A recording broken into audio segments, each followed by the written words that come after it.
الحمد للہ رب العالمین والصلاة والسلام علی سید الانبیاء والمرسلین اما بعد اعوذ باللہ من الشیطان الرجیم بسم اللہ الرحمن الرحیم شہر رمضان الذی انزل فیہ القرآن هدى للناس وبینات من الہدى والفرقان وقال اللہ تبارک وتعالی انا انزلناہ فی لیلۃ القدر وقال اللہ تبارک وتعالی یا ایہا الذین آمنوا توبوا الی اللہ توبۃ نصوحا صدق اللہ العظیم اللہم صلی وسلم علی نبینا محمد رب اشرح لی صدری ویسر لی امری واحلل عقدۃ من لسانی یفقہوا قولی واجعل لی وزیرا من اہلی آمین یا رب العالمین۔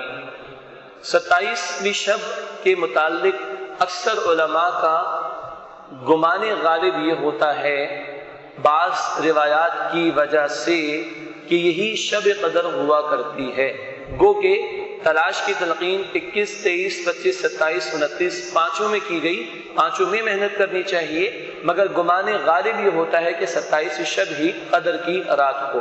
اللہ تعالی ہمارا جمع ہونا قبول فرمائے اور اس رات کی برکتیں اور اس ماہ مبارک کی رحمتیں ہم سب کو عطا فرمائے۔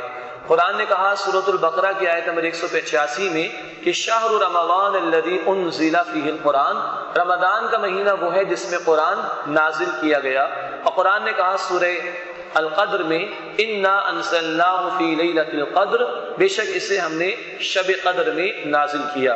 رمضان کی عظمت قرآن کی وجہ سے اسی ماہ مبارک میں قرآن کا نزول ہوا، اور قدر کی رات کی عظمت بھی اس لیے کہ اس میں اللہ رب العالمین نے یہ عظیم ترین کتاب ہمیں عطا فرمائی۔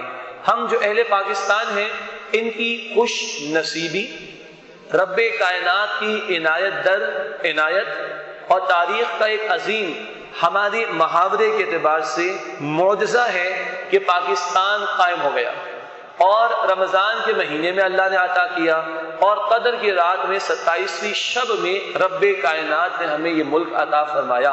سچی بات تو یہ ہے کہ 14 اگست کے مقابلے میں 27ویں شب کو ہمیں زیادہ ترجیح دینی چاہیے اگر کچھ پاکستان کے حوالے سے منانا ہے، یا اگر کچھ پاکستان کے حوالے سے سوچنا سمجھنا ہے اور اس کے لیے غور و فکر کرنا ہے کہ مبارک مہینے کی وہ مبارک رات جس میں نزول قرآن کا ہوا، اسی کی شب میں یا اسی شب میں رب کائنات نے یہ خطہ پاکستان مجھے اور آپ کو عطا فرمایا۔ ایک بہت پیارا SMS جو میں نے پہلے بھی آپ سے شیئر کیا تھا، 4 سال پہلے 14 اگست کو آیا تھا کہ آج سے 64 یا 65 برس پہلے ایک قوم تھی جس کو ایک ملک کی تلاش تھی۔ وہ قوم جو دیوبندی بریلوی اہل حدیث کم تھی۔ ویسے تو ہم ایک امت ہیں، مگر بہرحال اس وقت گراؤنڈ ریالٹی یہ ہے کہ 57 ملکوں میں یہ امت تقسیم ہو چکی ہے، اس لیے مجبوراً ابھی قوم کہنا پڑ رہا ہے، مجبوراً۔ ایک قوم تھی 64-65 برس پہلے جو دیوبندی بریلوی اہل حدیث کم تھی، ایون شیعہ سنی بھی شاید کم تھی، اور وہ مہاجر، پٹھان، سندھی، بلوچی، پنجابی، سرائکی، ہزارے والے کم تھے، اس سے بڑھ کر وہ مسلمان تھے۔ ان کا ایک نعرہ تھا کہ پاکستان کا مطلب کیا؟ لا الہ الا اللہ۔ اس نعرے پر وہ جمع ہوئے۔ ایسا معجزہ کہ قرارداد لاہور 1940 23 مارچ کو جو پیش ہوئی، حیرت ہے کہ اس میں لفظ پاکستان موجود نہیں۔ یہ شاید عجیب بات ہوگی آپ لوگوں کے لیے۔ وہاں آزاد ریاستوں کے مطالبے تھے کہ جہاں مسلمانوں کی اکثریت ان کو آزاد قرار دے دیا جائے، الگ کر دیا جائے۔ یہ کسے معلوم تھا کہ مالک کائنات معجزاتی طور پر 60 ہی برس میں پاکستان کا یہ خطہ ہمیں اور آپ کو عطا فرما دے۔ وہ خطہ کہ جس میں ہمارے بزرگوں کی قربانیاں ہیں، ان کا خون گیا ہے، 15 لاکھ قربانیاں دی گئی ہیں جانوں کی، اور مدینہ طیبہ کی طرف 1400 برس پہلے ہونے والی ہجرت کے بعد تاریخ انسانی میں یہ عظیم ترین شفٹنگ تھی انسانیت کی، معاش کے لیے نہیں، فقط دنیا بنانے کے لیے نہیں، فقط دنیا کی مادی ضرورتوں کے لیے نہیں فقط، بلکہ اس لیے کہ اے اللہ ایک خطہ زمین عطا فرما دے جہاں تیری اور تیرے رسول کی بالادستی ہو، یعنی ہم تیری اور تیرے رسول کی اطاعت کریں گے اور تیرے لائے ہوئے دین کو نافذ کریں گے۔ رب کائنات نے ہندوؤں کی اکثریت اور ان کی مخالفت کے باوجود اور انگریزوں کی ہٹ دھرمی اور دغا اور خیانت کے باوجود اپنے فضل و کرم سے یہ خطہ زمین اسلام کے نام پر مانگنے والوں کو تمام تر مخالفتوں کے باوجود عطا فرما دیا۔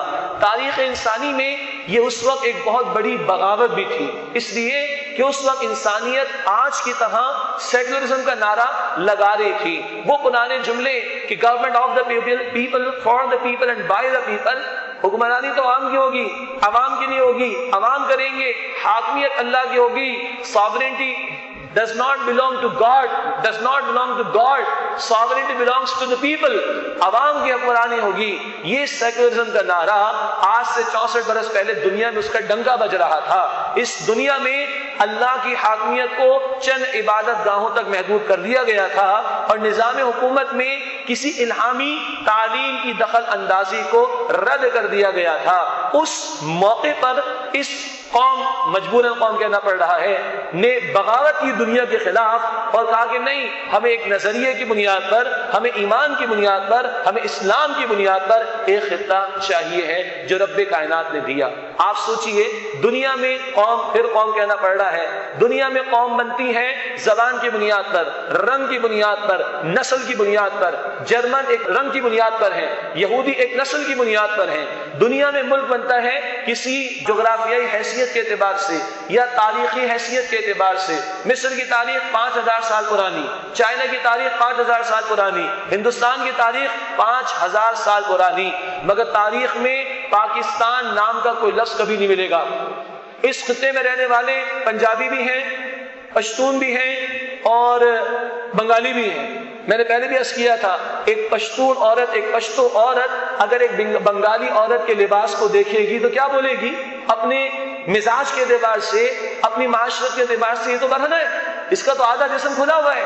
مگر وہ بنگالی عورت، وہ پشتون عورت، وہ پنجابی عورت، وہ بنگالی مسلمان، وہ پشتون مسلمان، وہ پنجابی مسلمان، وہ اردو بولنے والا، وہ سندھی بولنے والا، کس چیز نے ان کو جمع کیا؟ اسلام نے جمع کیا۔ ہمارے ملک میں ادھر ہم کراچی میں سمندر پہ بیٹھے تو ادھر ناردرن ایریا سے پہاڑ موجود، کہاں مثال دنیا میں؟ ہمارے ملک میں چاروں سیزن اللہ نے دے رکھے جو دنیا کے اکثر ممالک میں نہیں۔ یہ نعمت ہے اپنی جگہ، لیکن بات یہ ہو رہی ہے کہ یہاں کی زبانیں بولنے والے الگ، ان کی بعض اوقات نسلیں الگ، ان کے مزاج الگ، ان کے کلچر الگ، ان کی تہذیبیں الگ، ان کے خطے الگ۔ کس شے نے جوڑا تھا؟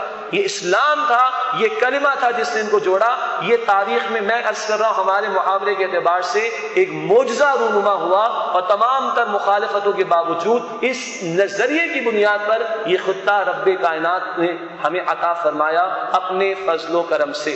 مگر آج 64-65 برس کے بعد وہ ملک تو اللہ کے فضل سے کھڑا ہے، مگر وہ قوم کہیں نظر نہیں آتی۔